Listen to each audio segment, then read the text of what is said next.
बाबुल बुवा. माझं लहानपण हे गावीच गेलं. माझे वडील कामानिमित्त दुसऱ्या गावात वस्तीला असायचे. त्यामुळे घरी मी, माझी बहीण आणि माझी आई अशा आम्ही तिघी बायकाच असायचो. ही घटना तेव्हाची आहे जेव्हा मी 8 वर्षांचे होते आणि माझी बहीण 9 वर्षाची. माझी बहीण ही एक मानसिक रोगी होती. तिचं वागणं बोलणं फार विचित्र असायचं. तिच्या मनात आलं तर ती घरातील वस्तू सरळ फोडून टाकी. कधीही घराचं दार उघडून सरळ बाहेर निघून जाई. आई दिवसभर शेतात कामं करायची, त्यामुळे तिला सांभाळण्याची जबाबदारी ही संपूर्ण माझ्यावरच होती. ती तिच्या आजारपणामुळे माझ्यावर प्रचंड रागराग करायची. त्यातच तिला मीच प्रत्येक गोष्टी तडवत असल्याने ती मला तिची जणू शत्रूच मानत होती. तिच्यामुळे घराच्या दाराला आतून 3-4 कड्या लावल्या होत्या, खिडक्यांना गज लावले होते. महागड्या वस्तू तिच्या हाताला लागणार नाहीत इतक्या वर अडकवून ठेवल्या होत्या. घरातील धारदार वस्तू जसं की सुरी, विळी, कोयता हे देखील तिच्यापासून लपवून ठेवावं लागे. तिला बाहेर जाण्यापासून अडवलं तर ती माझ्या अंगावर धावून येत असे. मला अक्षरशः तिच्या दातांनी चावत असे. पण मला आईने असंही बजावलं होतं की तिला मारायचं नाही, तिला बांधूनही ठेवायचं नाही. पण यामुळे तिला आवरणं माझ्यासारखीला खूप जड जात असे. माझं संपूर्ण बालपण हे तिलाच सांभाळण्यात गेलं होतं. तिच्यामुळे मला शाळाही शिकता आली नाही की कधी मित्रमैत्रिणी बनवता आल्या. माझ्या घराचा पार कोंडवाडा झाला होता. तिच्यामुळे मीही त्या कोंडवाड्यात अडकून पडले होते. आईवर माळ्यावर झोपत असे तर इथे मी माझ्या बहिणीसोबत खालीच झोपत होते. माझी बहीण तिला वाटेल तेव्हा झोपे, पण रात्र होताच ती एखाद्या भूतासारखी अख्ख्या घरभर फिरत असे.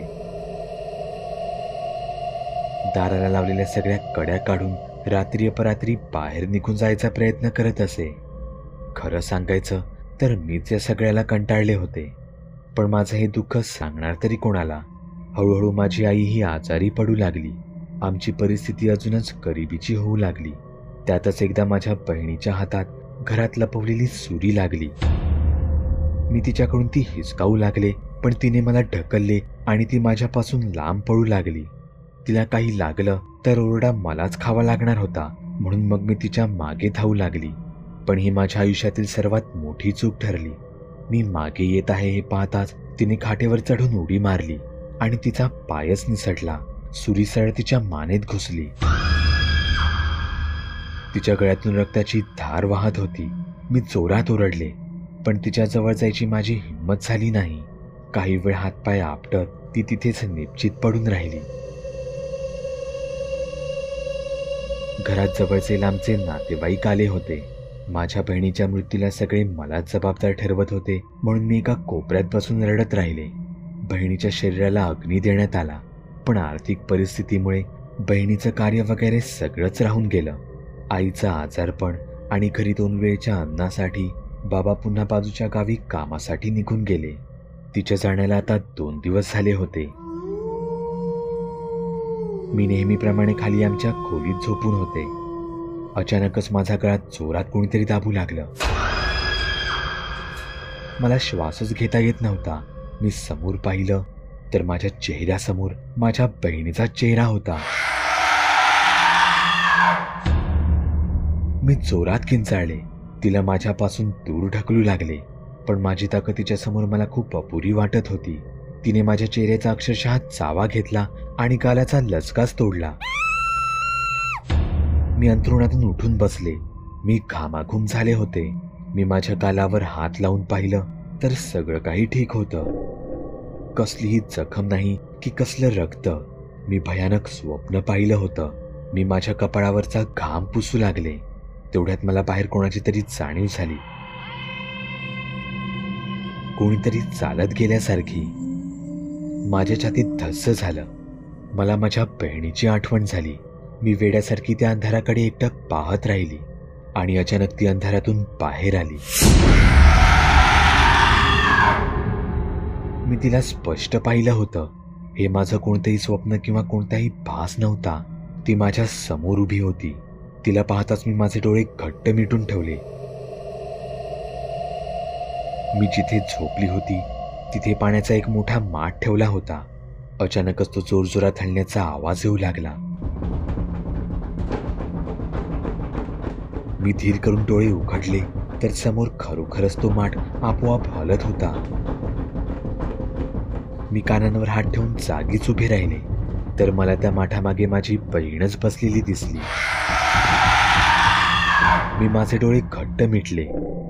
कानांवर आधीच हात ठेवले होते.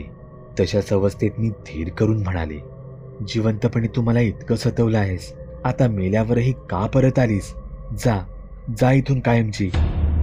असं बोलून मी ढसाढसा रडू लागले. मी पायांवरच खाली बसले. हळूहळू कानांवर गच्च धरलेला हात सैल होऊ लागला.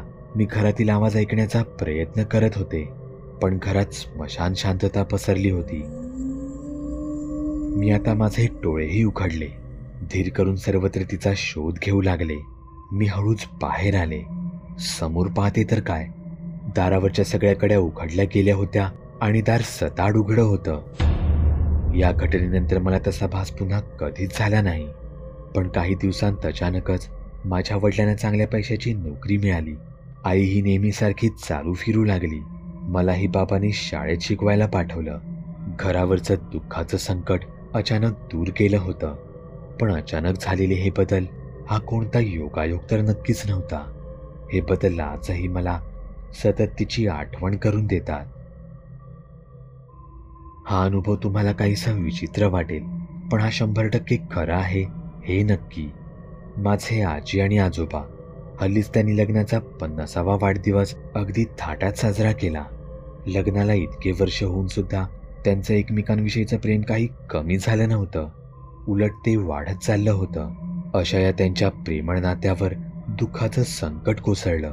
अचानकच आजोबांचा मृत्यू झाला. आजीनं तर याचा खूप मोठा धसकाच घेतला. ती अचानकच काहीतरी विचित्र वागू लागली. ती हातवारे करून कोणाशी तरी एकटीच बोलत असे.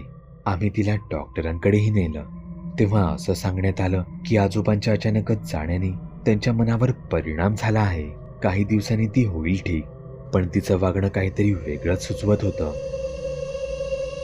जणू तिला कोणीतरी अमानवी दिसत आहे आणि ती त्यांच्याशीच बोलत आहे. ती अचानकच दारातून बाहेर पाहत असे, कोणाला तरी शोधत, आणि मग निराश होऊन परत घरात येऊन बसे. तिचं हे वागणं बरेच दिवस चालू होतं. अचानकच एके दिवशी आजी नेहमीप्रमाणे दारापाशी गेली, पण यावेळी ती जे काही बोलली त्याने आम्ही घाबरूनच गेलो. ती म्हणाली, अहो, मला न्यायला आलात तुम्ही? तो संपूर्ण दिवस ती आमच्याशी अगदी नॉर्मल वागू लागली. इतक्या दिवसांत आज ती पहिल्यांदा एवढी खुश दिसत होती. आम्हाला वाटलं आता सगळं पूर्वीसारखं नॉर्मल होईल, पण त्याच रात्री आजीने तिचा प्राण सोडला. घरात साफसफाई करत असताना मला एका बॅगेमध्ये एक फोटो फ्रेम सापडली. त्यात माझा लहानपणीचा एक फोटो होता, पण माझ्यासोबत कोणती तरी एक वेगळीच बाई दिसत होती. मी सहजच आईला हाक मारून विचारलं, आई, हा माझाच फोटो आहे ना? त्यावर आई म्हणाली, हो, हा तूच आहेस. मग ही बाई कोण? ही ना, माझ्यापेक्षा तुला त्यावेळी हिचाच जास्त लळा होता. ती देखील तुझ्यावर तितकाच जीव लावत होती. मग ह्या आता कुठे राहतात? आणि हा फ्रेम केलेला फोटो असा अडगळीत का ठेवला आहे? ती आता या जगात नाही आहे. पण ती जेव्हा वारली ना, तेव्हाचा एक विचित्र किस्सा आहे.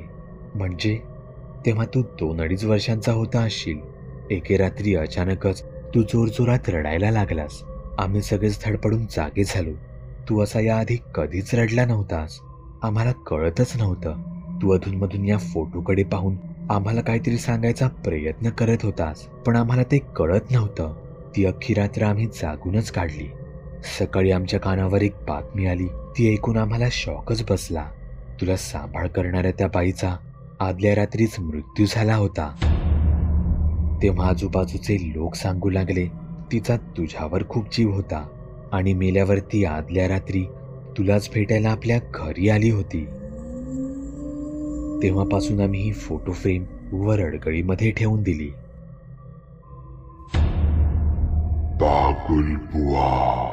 चॅनलवर अपलोड केलेल्या नवीन व्हिडिओची नोटिफिकेशन मिळवण्यासाठी चॅनल सबस्क्राईब करायला विसरू नका. व्हिडिओ आवडला तर आमच्या मेहनतीचा मोबदला म्हणून तो लाईक करून मित्रांसोबत जरूर शेअर करा.